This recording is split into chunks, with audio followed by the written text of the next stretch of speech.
Please be seated. Good evening. As the Vice Chancellor for Academic Affairs for Louisiana State University Health Science Center in New Orleans and the Dean of the School of Nursing, I'd like to welcome our students, faculty, and guests to our white coat ceremony tonight. Additionally, I would like to acknowledge the families and significant others and friends who have supported each of our nursing students to reach this stage in the advancement of their professional studies. I would like to thank our faculty, our staff, and students who have assisted in making this event possible tonight. So before we begin tonight, I would like to start by providing a brief explanation of the white coat ceremony's significance and inspiration. Tell you a little bit about what we're doing here tonight. The white coat ceremony was originally designed by the Arnold P. Gold Foundation as a way to welcome medical students into the healthcare professions and to set clear professional expectations through the reading of an oath publicly. On August of 2014, the Arnold P. Gold Foundation and the American Association of Colleges of Nursing hosted the inaugural and first white coat ceremonies throughout the country for nursing. Today, the ceremony is shared by schools of nursing, medicine, and other allied health professional schools in all states to emphasize the importance of compassionate, patient-centered care, as well as recognizing scientific proficiency.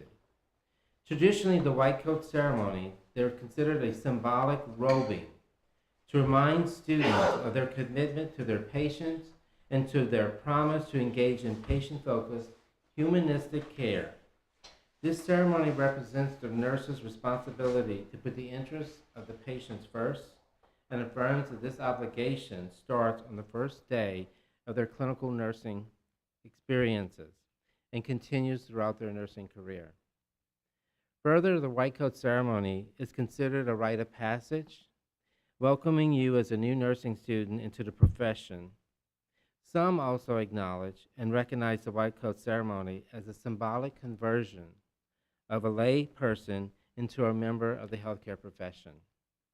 As nursing students, once you receive and accept the white coat, you are ethically and legally bound to the same professional commitments that bind all registered nurses. This ceremony joins the symbolic virtues of altruism, responsibility, duty, honor, respect, and compassion with our School of Nursing core values, which consist of stewardship, organizational citizenship, nursing innovation, caring, professionalism, respect, integrity, diversity, and excellence. The white coat will serve as a reminder of your professional obligation and a symbol of your professionalism. The length of the white coat has a symbolic meaning also. The shorter white coats epitomize the role of the nursing student as a learner and a novice nurse. The longer white coat symbolizes the wearer as an experienced member of the nursing profession. Tonight, as nursing faculty and students, we will wear our white coats together symbolically to represent our essential role in providing compassionate care and providing excellence in healthcare delivery. So this gives you a little idea of what tonight is about, a conversion and a recognition and a transition for you into your clinical experiences. So to deliver words of inspiration, tonight we've invited Dr. Jill Rush to be with us. Dr. Rush is a seasoned public health professional and an academic leader with extensive experience in maternal and child health, medical education, research, and program administration. She currently serves as the chair of the Department of Kinesiology and Health Sciences at LSU Shreveport, a position she's held since 2022. She's also served as program director for the LSU Shreveport and LSU Health Science Center Shreveport Masters of Public Health program from 2012 to 2023.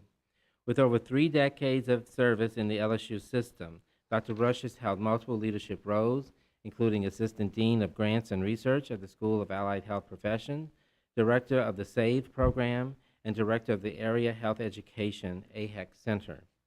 Her academic journey began with undergraduate studies at LSU in Shreveport and Delta State University in Mississippi, followed by her MD from the American University of the Caribbean. She later earned an MPH and a DRPH in maternal and child health from Tulane University School of Public Health and Tropical Medicine. Dr. Rush's research interests span workplace safety, adolescent and gambling behavior, adult gambling behavior, and community health outreach. She has been a principal investigator on multiple federally funded grants, including those from the Department of Justice and the Health Resources and Services Administration, which we refer to as HRSA, and also currently serves as HRSA grant reviewer. In addition to her academic and research achievements, she is a certified accreditation specialist with the Council on Education for Public Health, CEEF, and has served on the board of directors for the Martin Luther King Health Center and Pharmacy since 2011. A long-standing member of the Shreveport Medical Society, she continues to contribute to both institutional governance and community health initiatives. Outside of all these professional accomplishments and in her professional life, Dr. Rush is a devoted mother, a grandmother who enjoys gardening, cooking, and helping with her family's business. We Rock the Spectrum. The family business is We Rock the Spectrum Shreveport. She is widowed and cherishes time with her son, daughter-in-law, and 2 grandchildren, Anna, Lynn, and Benjamin. It's my pleasure to welcome Dr. Rush.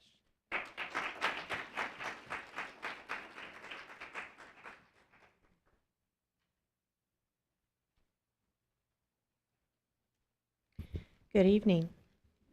It's been a long time since I gave a lecture in this room. I want to thank you for inviting me tonight and for letting me be a part of this very special occasion for you. The nursing profession is one that spans everyone's life. Everyone is touched by nurses. I want to give you a couple of scenarios about where I came from and how nursing has impacted my life. I was raised in a little town about 45 miles south of here in Coshada, Louisiana, and my father was the local surgeon. Unfortunately, my mother passed away when I was 15, and when you're in a little town and you've got the only surgeon that lives with you, if he had to go operate, I had to go with him. So I ended up in the operating room when I was 15 years old. Needless to say, I decided not to become a surgeon. But I spent my life around nursing. They all became my mothers. The head nurse at the hospital wore the starched white uniform with the white hat, and I'll never forget walking down the hall one day, and I jumped up. I'm short, but I jumped up to try to touch something, and she goes, "That's not very professional, Jill." I went, "Oh, yes, ma'am." Well, I never did that again, let me tell you. Did not want to be on her bad side. Fast forward a little bit, I went to, LSU Shreveport, Delta State, and then I went to the Caribbean to medical school. And that was more of a choice for me. I was going to be a medical art illustrator. And my father said, well, if you're going to do that, you've got to have a background in anatomy and physiology. And so you need to go, you need to go do that. Well, I was 20 years old. I just wanted to explore what was going on and see the world. And so I spent 2.5 years on Montserrat in the British West Indies, and then I spent another 3 years on St. Croix in the U.S. Virgin Islands, where I ended up working for the Department of Health and Hospitals. But that experience in St. Croix, in traveling with the Department of Health to home visits, really solidified my desire to increase my knowledge of public health care. I had the unique opportunity to travel with those public health nurses and to go into the homes and to listen to them do prenatal care, to listen to them do take care of patients with congestive heart failure and with diabetes, and how important it was that they were educators, that they brought their talents as nurses into those homes and impacted the lives of those patients. That was remarkable to me, and that was probably what spurred me the most to go to Tulane and get my master's in public health. When I got to Tulane, I met this wonderful lady, Betty Bennett, and she was a nurse, and she was chair of the Department of Allied Health at Tulane. And she took me under her wing, and I learned so much about maternal and child health from her, so much about education at the university level and how what we learn at the university level and when we're in school and how to adapt that and apply it to our lives and to the patients that we take care of. I also had the opportunity to be part of the Bogalusa Heart Study. Dr. Gerald Berenson One of the longest running NIH grants for children for cardiovascular risk factors. Started at LSU, went to Tulane, I think I went back to LSU. But while I was there, I was a field epidemiologist in Bogalusa, Louisiana. And I learned how those nurses were researchers, how they took their talents and contributed to finding out and studying children and determining how they are at risk for cardiovascular risk factors at a young age and tracking them all around the world as they traveled and went and lived other places. Those were key things for me. Those were key things that made me realize how important it is to be a nurse and how each nurse can touch so many lives. Now, as a nurse, you will have patients you'll never forget. I'll never forget the 2-year-old that came into the emergency room burned, and we did everything we could to save that child, and we couldn't. You'll never forget the first baby you see born that you're responsible for the room and how that baby's born and how that baby's doing. You'll hold the hands of those that are dying. You'll be able to bring life into the world. You work as a team. And your patients may not remember your name, but they remember you. They remember the kind things that you do, the guidance that you do, the calming feelings and patience that you have with them when they're in the most vulnerable and when they need the most help. You're that person. You're that nurse. You're the one who has all of those qualities that were just mentioned here earlier. You have those qualities. That's who you are. And you will make impacts here and in the future as long as you can continue to be passionate about what you do as a nurse. I want to close with a quote that I heard when I was in high school. And I couldn't remember the entire part of it, but I remember it meant I wasn't alone. It's no man is an island, entire of itself. Every man is a piece of the continent, a part of the main. That's by John Donne in 1624. As a reflection, you as a nurse will not work in isolation. You are all connected. You're connected to your patients, your colleagues, your communities, and to one another. Your strength lies in compassion, collaboration, and understanding that caring for one's life touches many. Today, you are not just being pinned, you are being united into a profession built on shared humanity.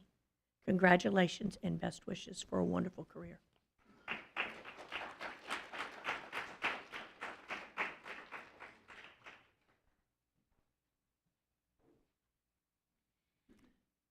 Thank you, Dr. Rush. That was beautiful. At this time, we'd like to commence with the cloaking of our nursing students. To assist with the cloaking is Dr. Sheila Youngblood and Chastity Malin, instructors of clinical nursing for our off-campus instructional site here in Shreveport. During their cloaking, our students will be publicly acknowledged with the reading of their names. Each student will receive a white coat and a pin from the Arnold P. Gold Foundation and a pin from the LSU School of Nursing. The specially designed LSU School of Nursing pin has our core values listed on them. The pin serves as your visual reminder of your oath and your commitment to providing high-quality care. The nursing students will be assisted with also signing their name in the white coat ceremonial archives to represent their dedication to humanistic patient-centered care.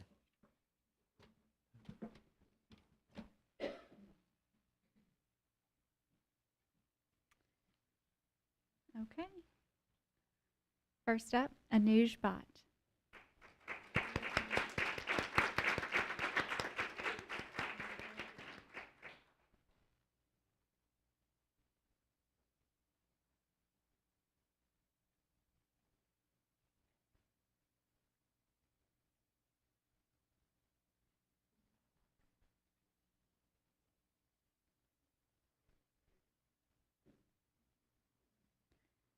Dakota Boyd.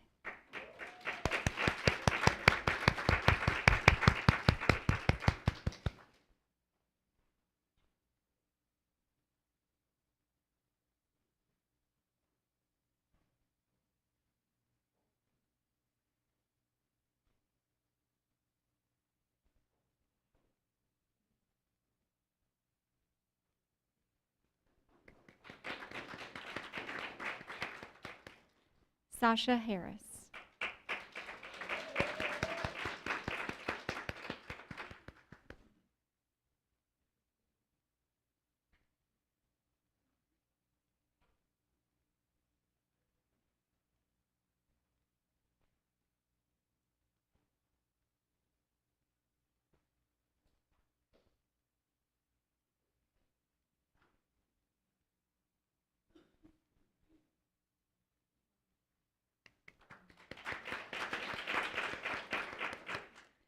Emery Marsh.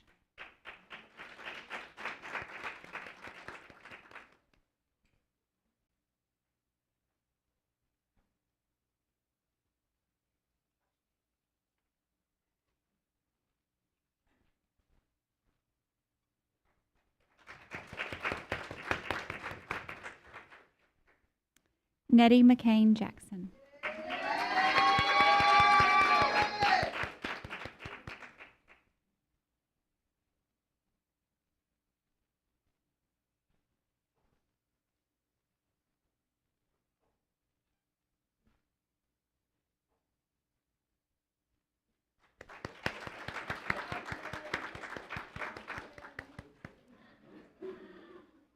Abigail Ponthe.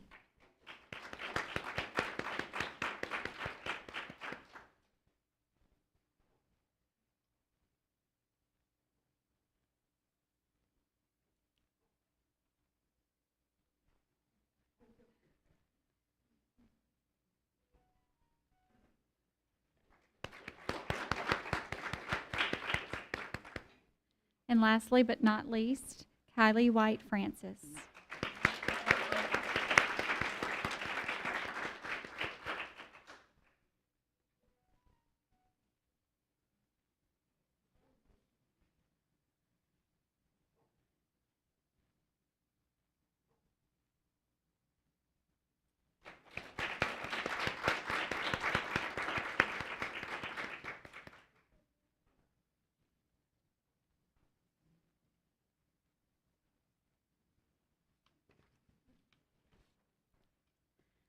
Our nursing students and faculty are all invited to stand and participate in the recitation of the White Coat Pledge, which is going to be led by Anuj Bhatt, our CARE class of August 2026 class president.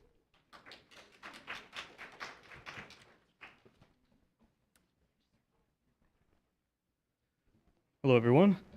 Okay, so as a nurse dedicated to providing the highest quality care and services, I solemnly pledge that I will consider the welfare and of humanity and relief of suffering my primary concerns, act in a compassionate and trustworthy manner in all aspects of my care, apply my knowledge, experience, and skills to the best of my ability to assure optimal outcomes for my patients, exercise sound professional judgment while abiding by legal and ethical requirements, accept the lifelong obligation to improve my professional knowledge and competence, promote, advocate for, and strive to protect the health, safety, and rights of my patients. With this pledge, I accept the duties and responsibilities that embody the nursing profession. I take this oath voluntarily with the full realization of the responsibility with which I am entrusted by the public. Thank you.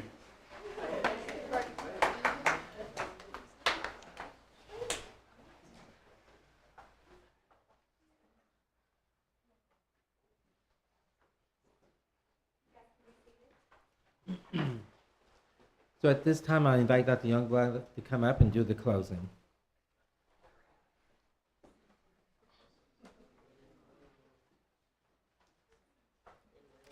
All right, so at this time, let us all congratulate our white coat recipients with applause. Congratulations. All right. So excited for y'all. So we invite everyone to celebrate with us and honor our white coat recipients at this reception we have following this recessional. And this concludes our ceremony.